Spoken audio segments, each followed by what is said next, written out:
여러분 안녕하십니까, 박상규입니다.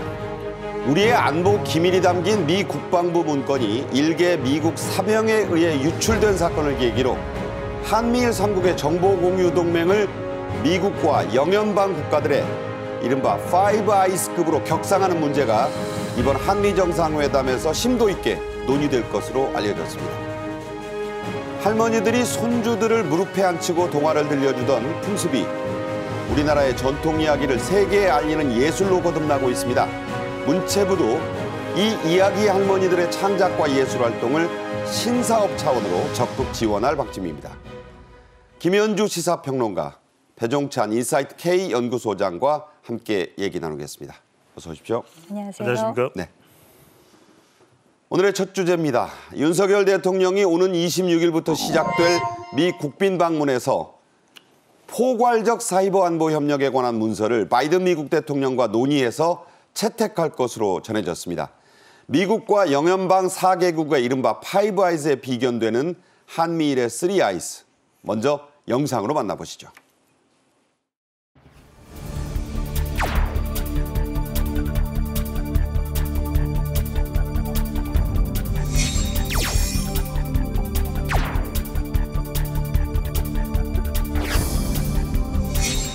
파이브 아이즈라는 영어를 사용하는 영어권 국가의 정보 동맹이 있고, 또 우리는 그것보다도 어쩌면 더 깊은 지금 사이버 정보 공유를 하고 있는 한반도에서의 한미 정보 동맹이 있기 때문에 이 정보 동맹을 더 굳건히 해나가고 있고요.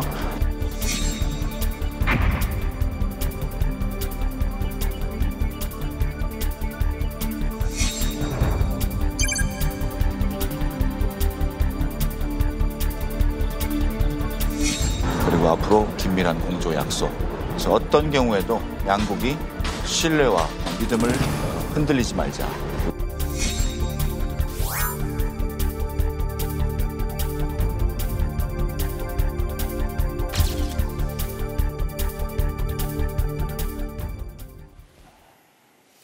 네, 이 서양 문화에서 아이, 즉 눈이라고 하는 게 첩보에 관해서 굉장히 중요한 용어입니다.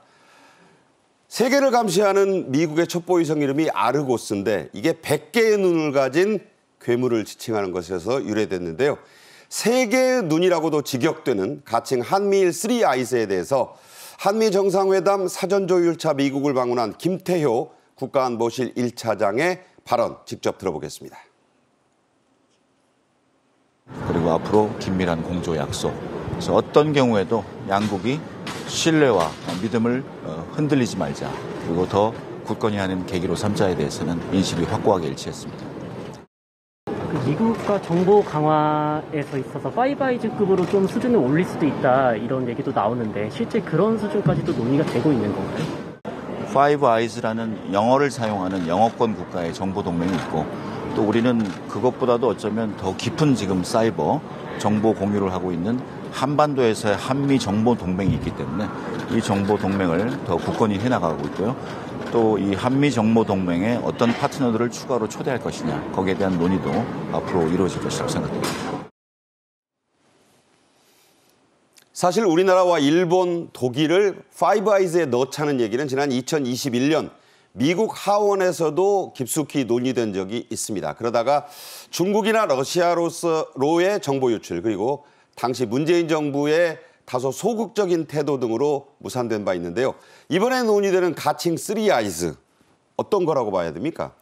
3 아이즈를 얘기하기 위해서는 우선 5 아이즈에 대한 설명이 조금 필요할 것 같은데요. 우리가 흔히 동맹이라고 하면 국가 간에 이제 군사적으로 엮여 있는 군사 동맹을 지칭하는 경우가 이제 대부분인데, 네. 사실상 정보를 공유하는 정보 동맹 하면은 이 5 아이즈가 굉장히 대표적인 영미권 국가들이 함께 정보를 공유하는 동맹체라고 이제 설명이 될 수 있을 것입니다. 네. 상당히 이제 역사가 오래됐습니다. 그렇죠. 2차 세계대전 직후부터 영국과 미국을 중심으로 했다가 나머지 3개국, 캐나다, 호주, 뉴질랜드가 영연방이죠? 참가하면서 네, 함께 법 체계도 역시 영미법 체계를 따르고 있는 이런 국가들이기 때문에 그 정보를 공유하는 체계 자체도 굉장히 공유하는데 어떤 그 공통점이 있다라는 차원에서 네. 파이브 아이즈라는 것이 있었는데 이번에 우리가 이제 도감청 의혹이 있지 않았습니까? 그렇죠. 미국 그 정보 당국에 의해서 이렇게 된 김에 어떻게 보면 이걸 전향적으로 좀 치고 나가자는 차원에서 정보를 공유하는 방향으로 나가자라는 지금 네. 논의가 있는 것 같습니다.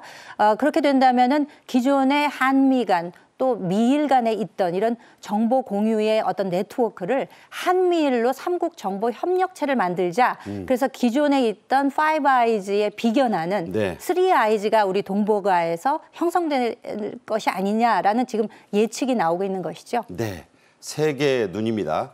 김태호 1차장의 발언은 미국 워싱턴에서 3년 만에 열린 한미일 안보회의의 기류를 그대로 반영했다는 전문가들의 시각이 있습니다.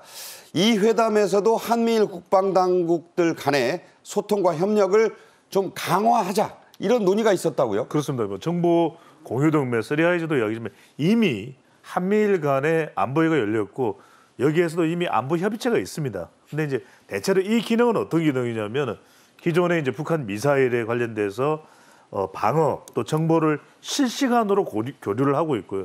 또 하나가 뭐냐면은 이 미사일 방어도 있겠지만 잠수함입니다. 바로 잠수함에서도 미사일을 쏠 수 있기 때문에 대잠 전 훈련과 관련된 부분들을 정례하는 네. 그런 내용까지도 포함을 하고 있습니다. 네.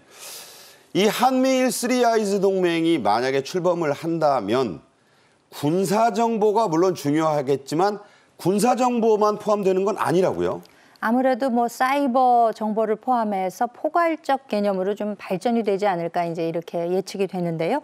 사실상 그 파이브 아이즈라고 하는 그런 개념에 좀 비견되는 기존의 한미일 간, 양국 간 정보 공유 체계는 뭐 있어 왔습니다. 흔히 우리가 쥐소미아라고 부르는 한일 군사 정보 보호 협정. 2016년이죠. 그렇죠. 예. 이제 근데 문정부 지나면서 이게 상당히 뭐 기능을 못하고 어떻게 보면 그 5년간의 시간을 좀 뛰어넘었다고 할까? 네. 그래서 기존에 이런 여러 가지 그 양국 간의 협력 체제가 사실상 무력화된 상태에서 지금 이번에 한미일 간의 어떤 정보 협력체로 발전이 된다고 하면은 이것은 동북아에 있어서 어떻게 세력 균형의 관점에서도 그렇지만 상당한 우리나라 입장에서도 대북 관계 등에 큰 도움이 될 것으로 이제 그렇게 예측이 되고 있는데요.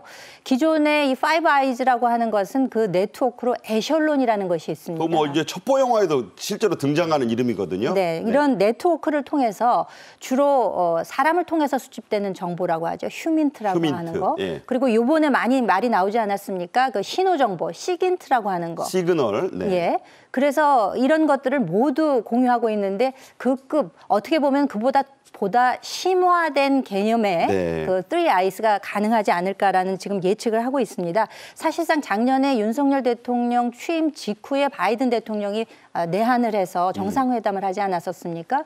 그 당시에도 양국 간에는 이미 북한의 특히 핵미사일 관련해서는 정보를 공유하기로 네. 약속이 되어 있었는데 이번에 일본과 우리가 지금 전향적 관계로 좀 발전이 되면서 한미일 간의 안보 협의체가 정보 공유가 또 가능한 것이 아니냐 이런 네네. 지금 기대감이 상당히 있고 어떻게 보면은 도감청 의혹으로 인해서 이것이 더 돌파되는 관점으로 어떤 정보를 공유하는 동맹이 가능하지 않을까라는 예측이 가능한 것인데 근데 사실상 미국과 우리나라가 동맹국이긴 하지만 서로 간의 국익을 우선하는 게 있거든요. 그렇죠. 네. 그래서 이번에도 뭐 여러 가지 뭐 IRA라던가 뭐 자동차 우리 뭐 보조금 지급하는 거. 그 이제 우리나라 현대 기아차 배제돼 가지고 그렇죠. 섭섭해하는 분들이 있어요. 배터리 관련해서도 그렇고 네. 이런 문제에 관해서는 미국도 자국 우선 중심으로 가다 보니까 이게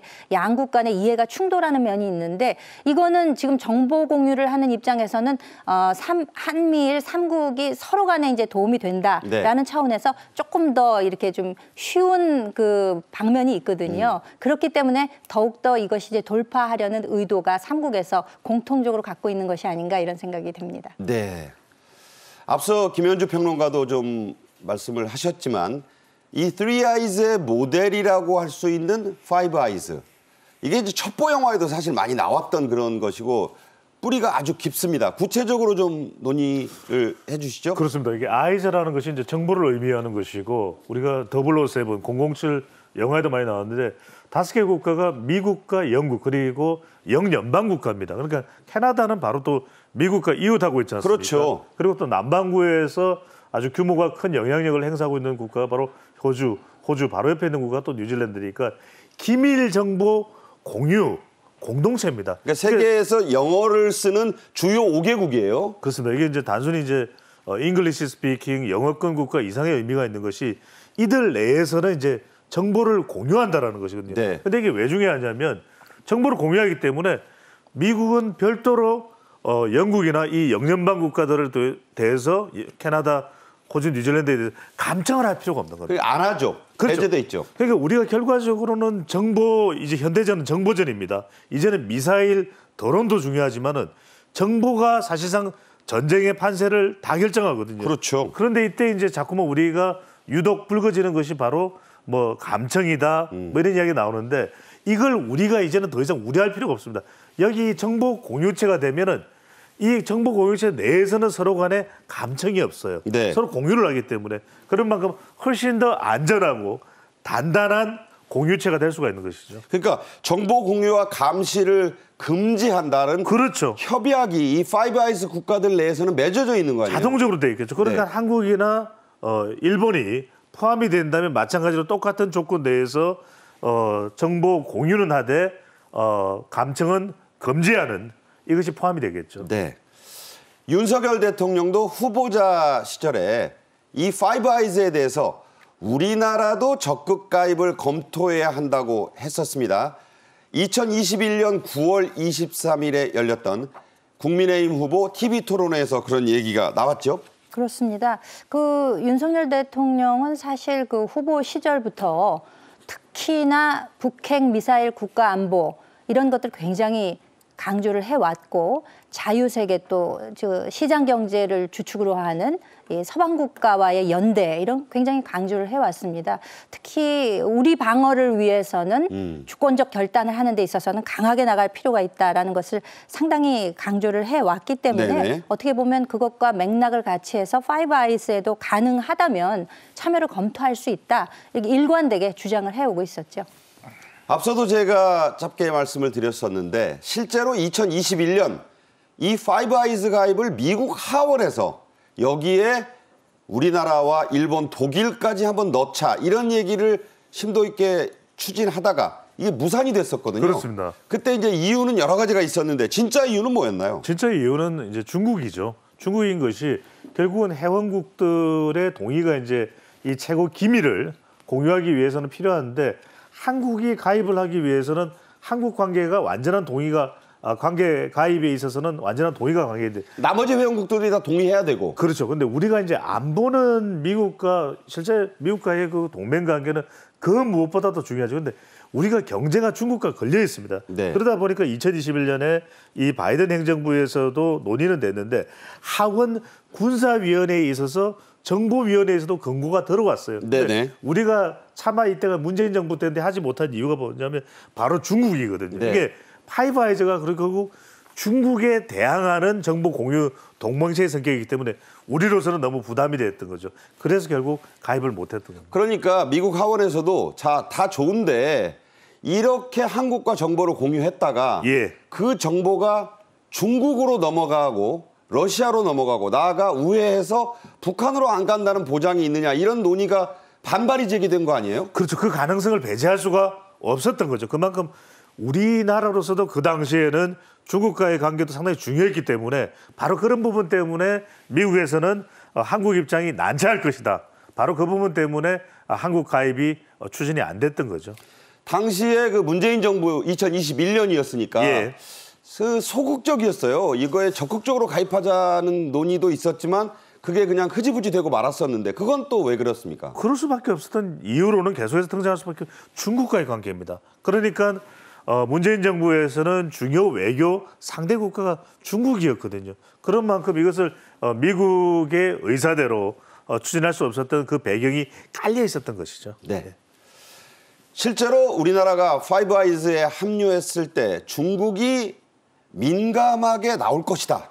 실제로 그런 것도 그때 제기가 됐었고 아직도 이 문제는 해결되지 않고 있습니다. 그 가장 근본적 이유 뭐라고 보십니까? 결국은 국익 침해 우려가 있기 때문이죠. 더군다나 중국은 미국이라는 패권국, 양대 미중 패권 경쟁의 선상에 있지 않습니까? 네. 그렇기 때문에 본인 그 본국, 중국의 해가 될지 모른다는 생각 때문에 어떻게 보면은 뭐 눈을 멀게, 그러니까 아이스니까 눈을 네. 멀게 하겠다는 등의 강력한 위협도 하면서 이게 이제 크게 보면은 사드의 연장선상에서 봐야 될 것 같아요. 그러니까 우리를 감시하는 눈이 또 생기느냐 이런 거였죠. 그렇습니다. 더군다나 이게 지금 뭐 미사일 방어 체계라든지 첩보 전쟁이라든지 이런 것들이 또 한 가지 이제 중요한 것은 그 정보 공유하는 것 자체도 위협이 될 수 있습니다만 이게 결국 미래 산업과 연관되어 있다는 점도 무시할 수 없을 것 같아요. 네. 왜냐하면 그동안에는 정보를 감청이나 이런 거 하기 위해서는 해저 케이블을 이용을 했었다면 네. 앞으로는 위성 시대가 되기 때문에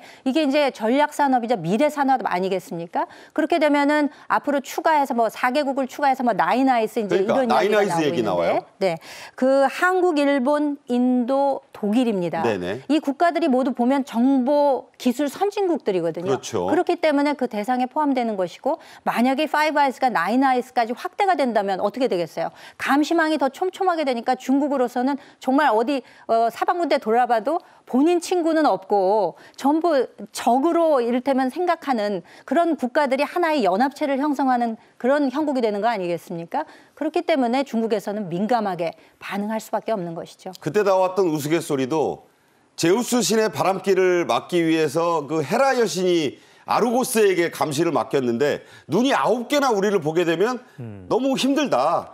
그러니까 눈을 멀게 하자. 그런 얘기가 실제로 농담처럼 나왔거든요. 그렇죠. 지금 뭐 첩보위성 체제만 하더라도 뭐 일본 같은 경우는 8개에서 10개 체제로 간다는 것인데 이제 광학위성과 레이저 위성 이 보면은 24시간 지구를 돌면서 그 어느 순간에도 어느 곳이나 볼 수 있다는 네. 것이거든요. 그렇기 때문에 뭐 미국은 말할 것도 없고 이렇게 되면은 중국을 바라보는 그 감시 체계가 너무나 촘촘하고 어느 뭐 1분 1초도 도망갈 수 없다는 생각을 하게 되면 중국으로서는 당연히 위협적이다라고 생각할 수밖에 없겠죠. 네. 하지만 우리나라 입장에서는 한미일 간 정보 공유 이 필요성이 갈수록 높아지고 있는 그런 상황 아닌가요, 지금? 그렇습니다. 가장 큰 이유는 뭐냐면 인도 태평양의 신안보 질서 때문에 그렇습니다. 그러면 우리만 중국과의 관계를 생각할 때 독립적인 위치에 서 있으면 그렇지가 않습니다. 왜냐하면 국제 질서라는 것은 때로는 선택을 요구받을 수밖에 없는 상황이거든요. 우리가 그렇다면 국가적 이익을 따져볼 때 중국 중요하죠.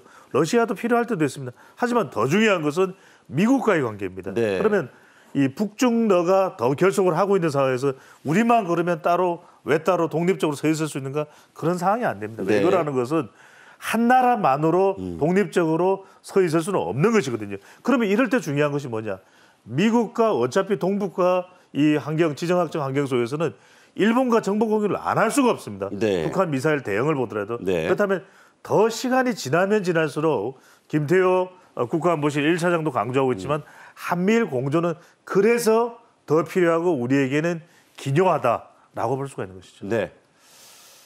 우리나라와 미국, 일본 세 나라는 이런 정보 공유 동맹뿐 아니라 나토의 핵기획 그룹, NPG, 뉴클리어 플래닝 그룹과 같은 협의체도 만들어야 한다. 그런 논의, 또 그런 가능성을 거론하고 있다고요? 그렇습니다. 이번 정상회담에서 과연 그 결과물이 어떻게 도출될 수 있을 것이냐에 대해서 그래서 더 관심이 이제 모아지고 있는 것인데요. 사실상 이 현대전은 그 정보전이기도 합니다만 지금 우주전, 사이버전, 전자전 이게 뭐 굉장한 중요성을 가지고 있거든요. 그렇죠. 뭐 전자전 같은 경우에도 뭐 EMP탄 한 방이면은 뭐 1년 안에 그 미국의 인구 90%가 뭐 사망할 것이다 이런 아주 비극적인 네. 그런 예측들이 나오고 있을 정도로 첨단 우주 사이버 분야에 있어서의 그 공조가 상당히 중요한 것이고요. 결국에는 미국의 확장 억제, 이 핵 우산 전략을 나토식으로까지 격상시킬 수 있을 것이냐라는 네. 것에 대해서 지금 관심이 모아지고 있는데 그 NPG와 같은 일종의 그런 기능을 하는 것이 우리나라의 EDSCG라고 기존의 협의체가 있긴 합니다만 결과적으로는 이 실행력을 강화하면서 그 플래닝하는 부분에 있어서까지 같이 우리가 계획을 공유하고 실행하는 실행력을 높일 것이다라는 이야기를 윤석열 대통령이 하지 않았었습니까? 네네. 그렇기 때문에 이와 같은 삼국 협의체의 창설도 가능하지 않을까 이런 예측을 일각에서는 하고 있다는 것이죠. 네. 자, 이 한미일 쓰리 아이즈가 체결이 된다면 우리나라에는 과연 어떤 실질적인 이득이 있는지 이런 부분이 우리가 좀 여기서 따져봐야 될 부분인데 어떤 거라고 보시나요? 불확실성의 시대에 안전판을 만드는 거죠. 이게 왜 중요할 수밖에 없냐. 지금 러시아는 우크라이나 전쟁을 일으켰습니다. 그게 뭡니까? 돈바스 지역을 비롯해서 러시아의 국가 이익에 부합하는 겁니다. 중국은 지금 이런 와중에 프랑스와 또 협력을 하고 있고 브라질의 룰라 다시오바 대통령을 국빈 예우를 하면서 중국으로 부릅니다. 그건 뭐냐? 서로 간의 이해관계가 첨예한 겁니다. 네. 대한민국의 이해를 지켜줄 수 있는 것이 어떤 시스템입니까? 북중러는 더 결속할 겁니다. 그렇다면 우리에게는 미국과의 이 군사 안보 협력도 중요하지만 일본까지 포함해서 정보 공유 동맹이 맺어진다. 더 안전판이 만들어지고 또 하나 뭐냐? 이 그러면 쓰리 아이즈라는 것이 군사 정보 예만 그칠 거냐? 기술 경쟁까지 이어집니다. 그렇죠. 이제는 기술 경쟁이 안보와 동떨어져 있지 않습니다. 그러면 이것까지 묶어볼 때 한국과 미국, 일본 이른바 반도체 2차 전지 기술 협력 동맹까지 이어지는 하나의 밑거름이 된다고 봐야 되겠죠. 네. 그런 안전판 과연 이번 한미 정상회담 국빈 방문에서 실질적인 성과를 낼지 지켜보도록 하겠습니다. 자, 다음 주제로 넘어가죠. 우리나라 사람들에게만 있다는 매우 특이한 정서가 있습니다. 바로 할머니 또는 외할머니에 대한 애틋함과 아련한 추억인데요. 그리운 할머니들이 들려주던 옛날 이야기 보따리가 정부도 적극 지원하는 이른바 K컬처의 신사업으로 떠오르고 있습니다. 먼저 영상으로 만나보겠습니다.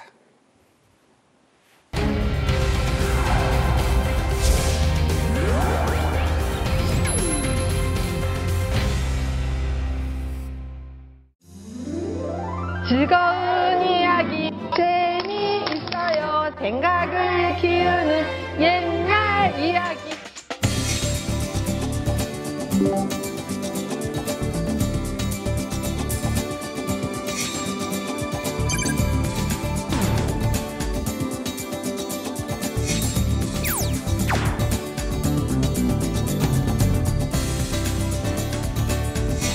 이야기 속으로 출발해 볼까요? 다 같이 출발!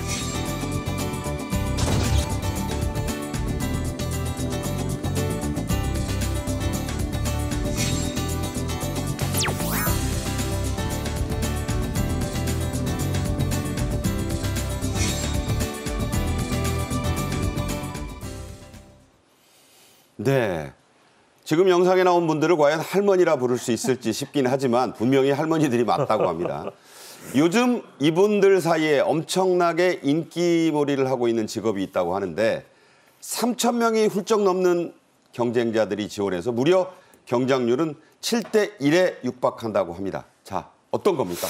예, 옛날 옛적에 나무꾼이 있었어. 그러니까 이게 이야기만 들어도 우리가 귀가 솔깃해지는 것이거든요. 네. 이게 뭐냐면 이른바 이야기 할머니입니다. 그러니까 이 관련된 사업이 아주 야심차게 인기 높게 진행되는데 무려 3,352명이 신청을 했다는 거예요. 네. 그러니까 경쟁률이 6.7대1 이 정도면 뭐 좋은 대학 들어가기보다 더 어려운 겁니다. 그러네요. 요새 뭐 경쟁률이. 2대1도 안 되는 데도 있으니까. 그러니까요. 네. 근데 이 연령대도 상당히 폭이 넓습니다. 만 56세부터 74세까지. 아까 저 김현주 평론가가 이 연령대에 가능합니다. 근접하다고 하셔서 깜짝 놀랐습니다. 예. 저는 여전히 20대가 아닐까 생각했는데 이 어르신이 들려주는 옛날 이야기. 올해는 이제 15주년을 맞이하는데 글쎄요. 이 사업의 연도가 굉장히 그렇습니다. 깊네요. 이게 네. 국학진흥원에서 15년째 계속해서 이어오고 있는데 어린이집 및 유치원 등을 방문해서 옛날 옛적에 얘들아 나무꾼이 있었어. 선녀도 있었단 말이야. 근데 이제 양성교육을 한 7개월 받고 난 다음에 네. 이야기 할머니로 자격이 주어지고 또 어린이집, 유치원을 이렇게 방문해서 아이들에게 이야기를 들려주는데 정말 얼마나 아이들도 흥미진진하겠습니까? 네. 예. 그래서 저희가 이 이야기 할머니가 얼마나 인기 있는 직업인지, 열기가 얼마나 높은지 그 현장을 직접 한번 보여드리겠습니다. 그래서 높은 벼슬에 있는 조익이 조금만 도와주면 쉽게 돈을 벌 수 있을 거라고 생각했어요. 돈을 많이 벌 수 있는 방법을 좀 가르쳐 주세요. 그런 방법이 있긴 하지. 그게 무엇입니까? 둘, 셋, 파이팅! 네, 감사합니다. 박수. 지금 들으신 대로 혼자서 여러 역을 다 하십니다. 나레이션도 하고 해설도 하고 또 직접 출연자의 목소리도 보이고 표정 연기 다 혼자서 하시는 거예요. 자, 이 면접을 보기 위해 모인 대기실의 모습도 함께 보셨는데요. 사업을 담당하고 있는 단장, 또 직접 연락을 저희가 해서 이 이야기 할머니 사업에 대해서 한번 들어봤습니다. 인기가 어느 정도인지 직접 듣겠습니다. 혹시 뭐 단장님 기억에 좀 남는 할머님이라든지 그런 일화가 있을까요? 뭐 남는 기록보다는 이제 지금 작고하신 할머님이신데요. 네. 할머님이 이제 암 판정을 받으시고 투병 중에도 이 이야기 할머니 활동을 계속 하셨어요. 네. 그러니까 이제 그렇게 하셨던 이유가 일단 유아들과의 일단 약속이고, 어떻게 보면 이제 본인들의 어떤 이제 행복, 누군가가 나를 기다려준다라는 거, 그 다음에 또 나를 불러준다라는 거, 그런 부분에 대한 천연 행복, 어떤 뭐 소망, 사명감, 그런 부분들을 가지고 이제 활동을 하시다 보니까 암 투병하시면서도 그렇게 또 활동을 하셨던 거를 제가 좀 이제 전해드리는 게 있습니다. 그러니까 요즘 유행하는 그런 서바이벌 프로그램처럼 예. 그런 식으로 이해가 되더라고요. 그래서 혹시 어떤 건지 좀 자세히 설명 부탁드릴 수 있을까요? 네, 전래 전통 문화에 대한 이제 이해들을 아이들이 조금 높일 수 있는 그런 쪽에 초점을 맞춰보다가 네. 이제 이 이야기가 지금 문화부 판단에서는 이제 예술로서에도 가능성이 있다. 할머님들께서 활동하시는 이야기를 가지고 그걸 좀 다양한 어떤 형태의 예술적인 장르와 네. 접합을 시켜서 요거를 이제 이야기 극화하는 그런 이제 프로그램입니다. 자, 이게 이제 1인 극의 형태만이 아니라 네. 집단 창작 연극 형태, 또 온라인상의 유포를 하는 그런 제작물의 형태도 앞으로 확대가 된다고 하네요. 그렇습니다. 이 앞으로 계획을 우리가 알아보면 더 놀랍습니다. 그러니까 이제 단순히 이제 이야기 할머니가 아니라 이것을 연극 형태로 만들어서 순회 공연도 할 수 있고 교재로도 만들어집니다. 그다음에 또 하나 뭐냐면 영상으로 만들어지고 콘텐츠로 만들어지는데 이게 온라인을 통해서 전 세계에 전파될 수가 있는 거죠. 네. 지금 우리가 뭐 OTT라고 그래서 넷플릭스 또 애플 플러스 이야기 나오는데 이러면 우리 한국 영화나 드라마가 올라갔을 때 전 세계인이 다 보는 것이거든요. 그러니까 단순히 이제 이야기 할머니 우리 어린이집 유치원 방문해서 거치는 것이 아니라 이게 말 그대로 전 세계인이 흥분하고 좋아하는 K 코리안 그랜드마죠. 예, 그랜드마더 콘텐츠가 되는 거죠. 네. 예. 자, 이 사업이 앞으로도 잘 되기를 바라면서요. 이 노인분들의 일자리 얘기를 계속하겠습니다. 이런 이야기 할머니들뿐만이 아닙니다. 광주광역시의 한 시장에서는요. 노인분들이 운영하는 국수 가게가 큰 화제가 되고 있습니다. 일명 천원국수. 자, 1,000원짜리라는 얘기인가요? 그렇죠. 1,000원에 판매가 되고 있는데 우리가 최근에 그 대학생들 1,000원 학식이 있었잖아요. 그 여야가 서로 경쟁하고 난리 났습니다. 그렇죠. 그런 개념으로 생각해 보시면 됩니다. 지금 그 양동시장에서 1,000원국시라고 해가지고 직접 어르신들이 국수를 만드는 거예요. 그래서 이제 1,000원에 판매를 하는데 지난 6일부터 문을 열었다고 하는데 지금 뭐 줄 서서 대기줄이 굉장히 길다고 그럽니다. 이거 아무나 와서 1,000원에 먹을 수 있는 건 아니에요. 네. 그 연령이 50대 이상이거나 혹은 그 양동시장에서 당일날 사용한 영수증 이런 걸 제시를 하시면은 1,000원에 이용이 가능하지만 만약 그런 게 없다. 그러면 이제 3,000원에 국수를 사서 일단 드시는 거죠. 3분의 1 가격인 거네요. 그렇죠. 근데 이제 메뉴가 여러 가지가 없습니다. 딱 이거 한 가지예요. 아, 단일 메뉴. 국시 한 가지만이니까 어떻게 보면은 어르신들이 직접 만드시기도 편하고 또 와서 이용하시는 분들도 편한 면이 있는 거죠. 오전 11시부터 2시까지만 판매를 하는데도 3시간. 네. 입소문을 타고 지금 한 하루에 100그릇에서 120그릇까지. 완판이네요. 완판이고 뭐 줄이 굉장히 길다 그래요. 이 경로당의 유휴 부지를 이용해서 이제 이 식당을 만들었는데 테이블 10개, 의자 26개를 놨다고 합니다.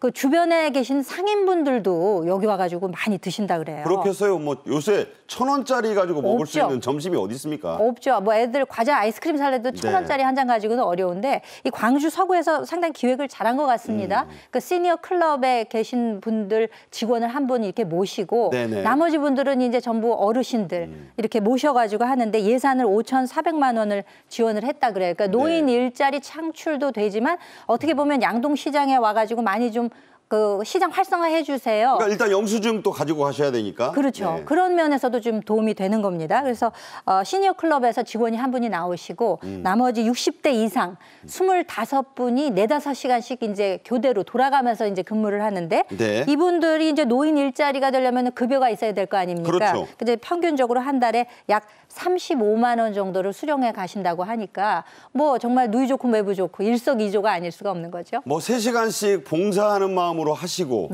뭐 이제 돈을 좀 적다 이런 분도 있을 수 있겠지만 실제 저희가 얘기를 들어보면 대단히 보람을 느끼신다 하니까 그렇죠. 아주 윈윈하는 그런 사업이 아닌가 싶어요. 네. 저희가 간단하게 이 두 사례만 소개를 드렸지만 요즘 일하는 60, 70대의 모습이 더 많이 보이고 있습니다. 통계청이 조사한 결과 이런 경향 수치로도 확연히 높았어요. 그렇습니다. 확연히 이제 시니어 이 취업자들이 많아졌는데 60세 이상 인구 대비 취업자가 무려 578만여 명입니다. 이게 이제 올해 들어 2월 자료인데 최근 자료니까 한 580여만 명, 거의 뭐 절반 가까이, 아주 이제 절반에 조금 못 미치는데 인구수를 대비했을 때 위에 이제 우리가 선 그래프로 된 게 인구입니다. 근데 인구 대비 이 막대 그래프를 보시면 거의 절반에 근접할 정도니까 인구수 대비 취업률이 60세 이상이 무려 42.7%. 역대 최고치입니다. 그러니까 이게 일할 수 있는 60세 이상 활발하게 건강하게 100세까지 일할 수 있는 이런 환경이 만들어졌다는 것이 상당히 고무적이다. 이렇게 볼 수가 있는 것이죠. 그러니까 쉽게 말씀드려서 취업한 4분 중 1분은 노인이라는 말씀입니다. 그런데 취업뿐만 아니라요. 60세 이상 이 어르신들의 창업률, 그러니까 사업을 새로 여는 그런 비율도 아주 높다고요. 그러니까 취업도 많이 하시고 내 일을 스스로 한번 해보겠다고 창업하시는 분들도 많다는 얘기죠. 그러니까 취업자 전체 숫자 가운데 약 4분의 1 이상, 그러니까 25% 이상이 된 거는 사상 처음이라 그래요. 그래서 그 이유를 한번 곰곰이 생각을 해보면은 일단 인구수가 압도적으로 많습니다. 이게 이제 베이비 부머 세대를 뭐 여러 분류 기준이 있습니다만 보통 뭐 55년생부터 63년생까지로 만약에 기준을 한다고 하면 압도적으로 이때 베이비 부머기 때문에 굉장히 많이 인구가 있었기 때문에 이분들이 동시에 이제 은퇴 연령으로 들어가는 거 아니겠습니까? 58년 개띠가 65세로 이제 올해부터 저 지하철 무임승차하잖아요. 그것도 가능하고. 그렇기 때문에 또 이분들이 예전에 60대하고 지금 60대는 완전히 다르잖아요. 청년이죠. 그렇죠. 노인 기준으로 보면 한 75세는 돼야 노인 아닐까라는 그런 사회적인 인식이 있는 가운데 인구수도 많고 건강도 허락이 되고 본인들이 일할 의지도 있고 이 삼박자가 척척 맞다 보니까 60세 이상의 창업 숫자도 무척 많이 증가했다는 거예요. 조사를 시작한 지 6년 만에 무려 76.1%가 급등을 했다고 하니까. 일자리 창업 수는 13만에 이르르고 있어요. 그렇습니다. 그러니까 본인이 이제 취직을 하거나 혹은 내 일자리를 스스로 만드는 이런 경우가 굉장히 급증했다는 것은 분명한 사실인 것 같습니다. 지금 김평론가 말씀하신 대로 60세 이상의 취업률이 높아진 건 단순히 꼭 좋은 신호만은 또 아닙니다, 이게. 젊은 층의 취업률은 상대적으로 떨어지고 있다. 이게 항상 이게 시소 같은 거거든요. 그런 좀 다소 우울한 통계도 있다고요? 그렇습니다. 그런데 이 통계를 일단 상대적으로 이제 젊은 세대와 또 60세 이상 연령대의 취업률이 달라지고 있긴 한데 이게 이제 올해 3월 자료입니다. 여러분들 잘 보시면 29세, 15세부터니까 우리가 실제 취업하는 연령대는 조금 다르게 봐야 될 것 같고 30대를 보더라도 불과 이제 2.4%부터 증감입니다. 늘어난 네. 비율인데 60세 이상은 상당히 많이 늘어났다는 거죠. 그러니까 이게 이제 사회적인 환경이 무려 54.7%예요. 54.7%입니다. 그런데 우리가 이제 고용 양극화가 심해졌다 이렇게 이제 이 통계만 보고 그렇게 보실 수 있는데 저는 뭐냐 그러면 60세 이상의 취업 늘어났기 때문에 20대 젊은 세대의 취업이 힘들어졌냐 그런 상관관계로 볼 일은 아닌 거죠. 네. 그러니까 젊은 세대들은 젊은 세대대로 중소기업의 일자리가 또 안 가요. 그러니까 최근에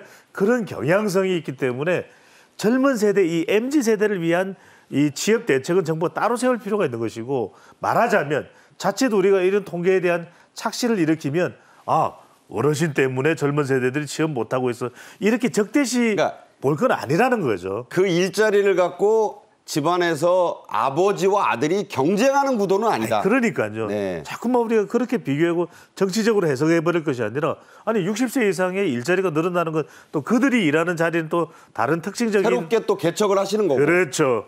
그 일자리에 특수성이 있는 것이기 때문에 그대로 추진하고 젊은 세대들은 젊은 세대대로 이들에게 어떤 일자리를 더 많이 확보해 줄 것인가 그런 대책을 세울 필요가 있는데 좀 심각하긴 한 것이 청년층 고용이 5개월 연속 감소되고 있거든요. 대학을 나와도 취업할 데가 없다라는 이 젊은 세대의 취업 대책은 더 특단의 대책을 세울 필요가 있는 것이죠. 네. 하지만 이 60세 이상의 취업률만 보신 대로 54.7%포인트의 증가를 보인 이렇게 눈에 띄게 높아진 이유가 있을 거 아니에요. 아까 잠시 전에도 제가 설명을 드렸습니다만 압도적으로 인구 대비 그 베이비 부머 세대가 많죠. 그때 당시에 전쟁 끝나고 나서 베이비 붐이 일었을 당시에 압도적으로 인구층이 두텁기 때문에 지금 인구 구조상으로 볼 때도 지금 청년층은 급감하고 뭐 지금 0.8명 정도에 이른다는 거 아니겠습니까? 실제적으로 거기까지 떨어졌죠. 인구 절벽이 지금 눈앞에 와 있는 상태에서 어떻게 보면은 고연령층은 숫자가 많기 때문에 이분들이 은퇴하고 나서도 나는 더 일할 수 있는 능력도 있고 나 일도 하고 싶다.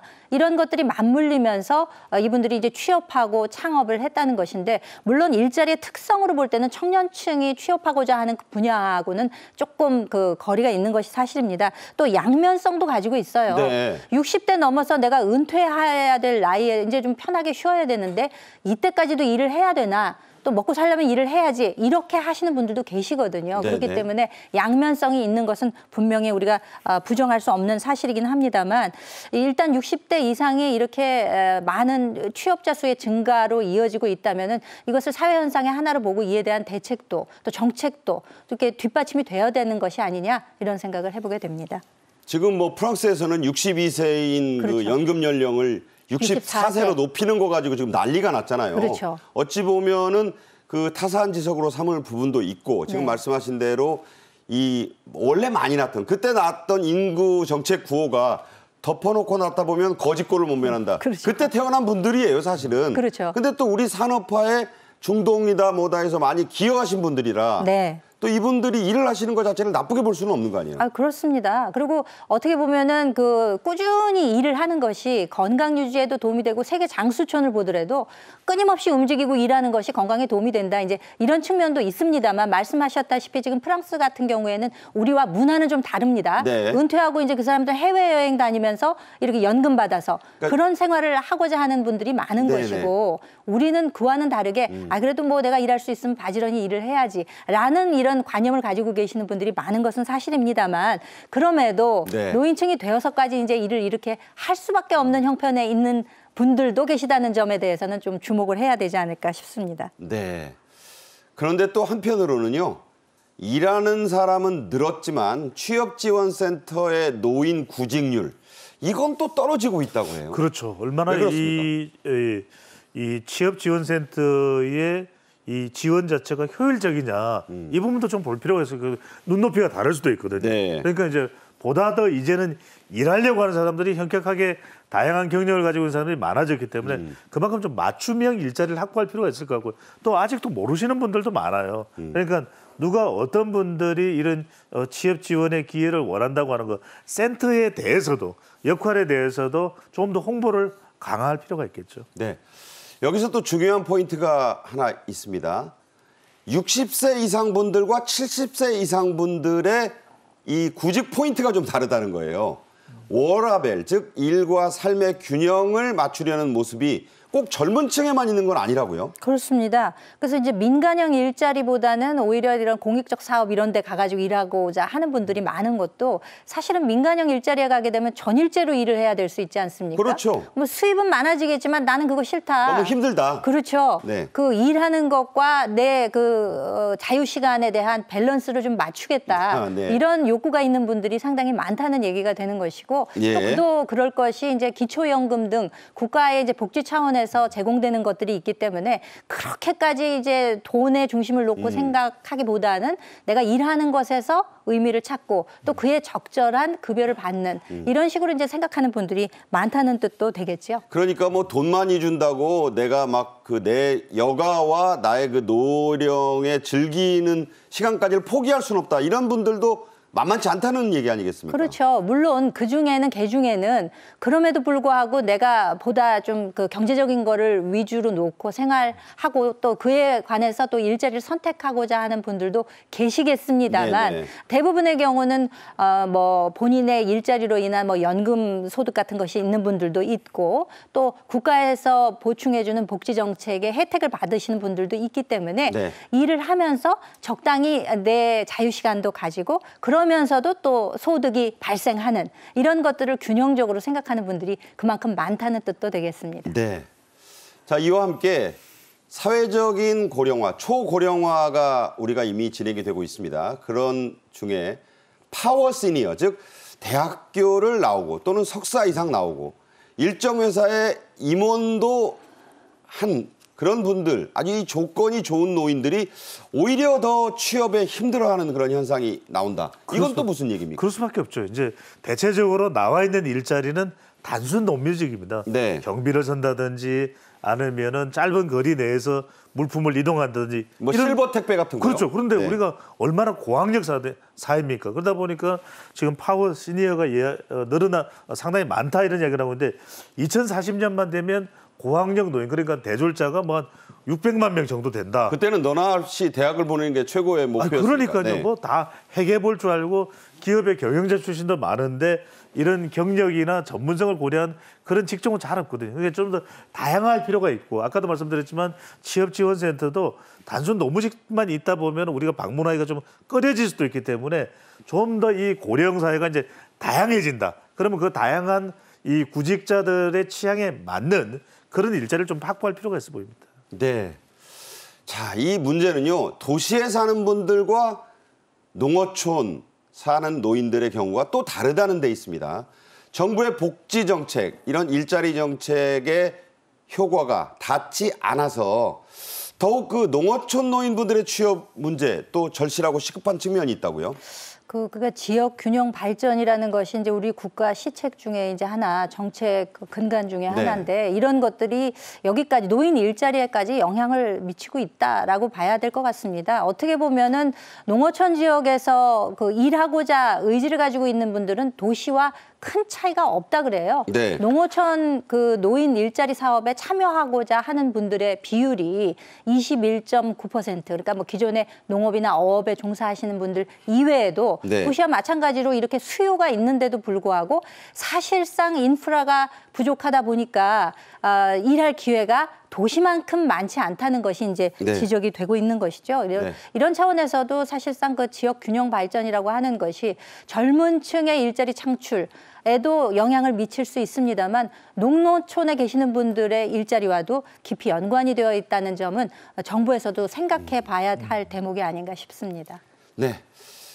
그렇기 때문에 정부는 노인 일자리를 위한 노력을 계속하고 있는데 특히 좀 이 일자리 개수만이 아니고 그렇습니다. 그 일자리의 질도 중요한 거 아니에요? 중요합니다. 우선적으로는 정부가 해마다 104만 명의 직접 일자리 만들어서 채용하겠다 이런 계획도 세우고 있고요. 또 하나는 뭐냐면 간접 업무 너무 힘든 일을 할 수가 없거든요. 그럼 초등학교에 늘봄학교가 있으니까 네네. 이런 아이들이 등하교할 때나 안전을 또 어르신분들이 이렇게 해주면 너무 좋거든요. 뭐 보안관처럼. 그렇죠. 이런 지원 업무도 가능하고 또 하나 중요한 건 아까 말씀드렸던 다양성입니다. 지역별로 각 부처별로 협력을 해서 다양한 일자리를 이제는 이 파워 시니어가 그 숫자가 비율이 더 늘어나기 때문에 이들을 위한 다양한 이 일자리까지도 늘릴 계획으로 있습니다. 네. 자, 이 노인 일자리 문제 들여다볼 곳이 참 많고요. 그 여러 가지를 따져야 할 게 많습니다. 하지만 시니어들의 이 약진 저희도 함께 기대해 보겠습니다. 김현주 시사평론가, 배종찬 인사이트 K 연구소장과 함께했습니다. 오늘 말씀 잘 들었습니다. 감사합니다. 감사합니다. 저희 생방송 정책엔 이슈가 준비한 소식은 오늘은 여기까지입니다. 시청해 주신 여러분 감사합니다.